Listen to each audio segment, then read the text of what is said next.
By maximizing paddle width over length, the Scorpius Pro 4 shape becomes easier to maneuver, allowing your instincts to take over during fast-paced hand battles. I was trying to put on my official voice there. Yeah, you sounded like the official person. That was the real person who wrote that copy. My voiceover voice there. What do you think about that? I mean, a lot of people like the frying pan.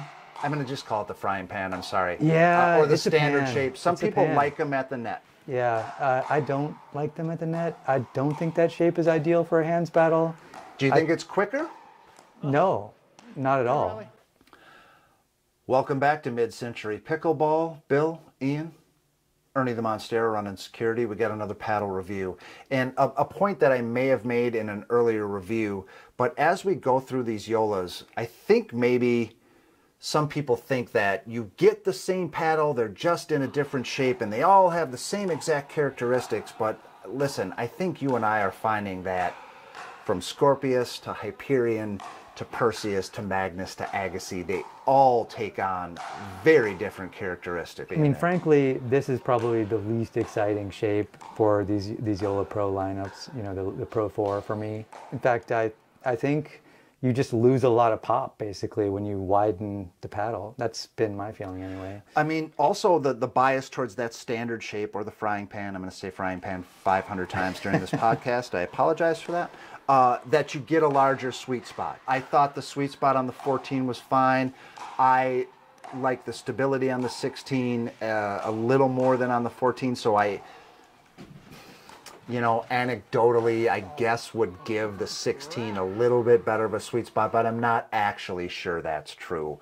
I was connecting better with the 16. I actually like the 16 a little bit, but the sweet spot, I say, it's there, it's fine. Yeah. I don't think it's not blowing me away. No, it's not blowing me away either. And I actually was the reverse. I actually had a better time with the 14 millimeter shape. And I think it's just because it's a little more whippy for me. I'm not a tennis player. I don't like that heavy drive feeling.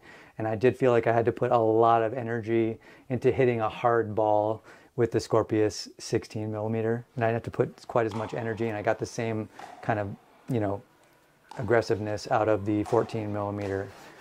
But 16 millimeter was better for blocking. I really did like the stability of the 16 millimeter. I thought the 14 was just a really worse version of my Carbon True Foam 2 stability-wise. With the 16, I could make a case for myself, well, no weight on it, this is pretty stable, I'm starting to, you know, connect with some drives a little bit. I could make the case for the Scorpius 16. The 14, stability-wise, I thought it was moving around in my hand all the time. What about you? You know, it's definitely less stable, but I didn't feel like it was twisting a whole ton. I mean, I don't know. I feel like there is some loss of stability, but the amount of whip that I gained with the 14 made me feel like that was a better paddle for me overall, because I could hit a wider range of shots. As people get to know us through reviews, I think they'll start to learn maybe what we like and what we don't. I tend to gravitate towards heavier paddles. I do view stability overall a lot, especially with trying to block some drives back. All right, let's talk about power versus control.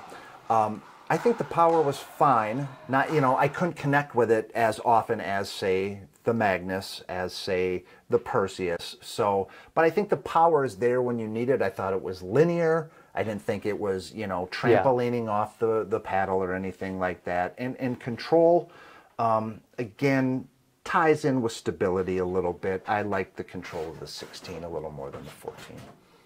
Yeah, I would agree with that. I mean, I gravitated towards the 14, but it wasn't because of the control thing. It was because of all the other things that did so well for me. And I did feel like I was a little better at the kitchen moving that paddle around, the 14 millimeter version, rather than the 16 millimeter version. I don't think this paddle is too heavy. I didn't find it head heavy. I found it very well balanced, both the 16 and the 14. I think you're gonna do fine with hands battles at the net. I don't think this is a particularly quick paddle like, say, the Franklin C45 or anything that is super light and whippy. I never felt like this is the paddle I want to have in a hands battle or something. Or this is the thing that's going to, improve my game here. I didn't feel that way at all. Contrary to the marketing that we saw off Yola's website. But listen, they gotta say something, right? They gotta hire marketers, and the marketers gotta say some stuff. They gotta get some good copy. I have never fallen in love with this shape. I've always felt like it was a little too medium for me. It was a little too right in the middle. It just doesn't do anything particularly all that spectacularly well. So yeah, it's too bad. I think the spin is very similar to a lot of the other paddles, maybe save the Magnus. I think the spin was there. I think it's good. If you feel the face of these paddles, they're not overly gritty. If you want a spinny paddle and you want it to be a Yola Pro 4, go check out our Magnus review. Who is this paddle for? I don't know. I feel like if you're a defensive player, you like to really stand strong, you like to reset a lot of balls, then you probably want the 16. As far as the 14, just wasn't doing it for me. The 16 made me think a little bit as far as some of the aspects that I like about the Carbon True Foam 2 in that frying pan shape. The 16 gave me a little bit of that, and with some good power, some good plush in the soft game. So I was warming up to the Scorpius 16, I would say. So someone who really likes that standard shape, plays a lot at the net, wants to cheese over some off-center hits. I mean, because, that's true. Listen. You do get over some hits that you didn't expect. Yeah, and listen, that's why sometimes people gravitate towards this shape. Yeah, it may be, in that sense, the most forgiving. I mean, it just has the most width, right? So, you can hit it the furthest along the width, apparently. I mean, that's the idea. Yeah. Okay, wild card. Do you think the simple shape of this paddle just made it a no for you? Was it an immediate no because of the shape of this paddle? Good question. No, not at all. I always give a paddle a fair shake, and I don't exactly know if it's the physics of the width of the paddle that are causing me not to be sort of happy with the level of pop, especially when compared to the other shapes in the Yola Pro 4 line. I mean, you've got a direct comparison there, and you pick up the Scorpius, and then you pick up the Perseus, or you pick up the Magnus, or even the Hyperion 14 millimeter, and you just go, okay, why would I ever play with that shape?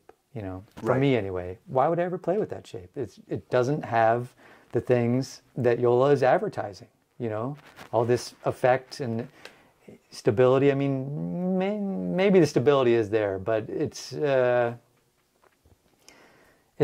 enough of a leap for me. I feel like the technology was not made for this shape of paddle. Yeah. That whole floating foam core the thing. TFP. The TFP at the bottom, the foam around the perimeter inside the paddle. It doesn't help this shape for me as much as it does all the other shapes. Okay, so bottom line, we like this paddle. Both of us found 2, maybe 3 shapes that we like better. Oh yeah, definitely. Okay, there you have it, guys. There's your Scorpius review. Thank you for watching Mid-Century Pickleball. Please like, please subscribe, and until next time, swing easy.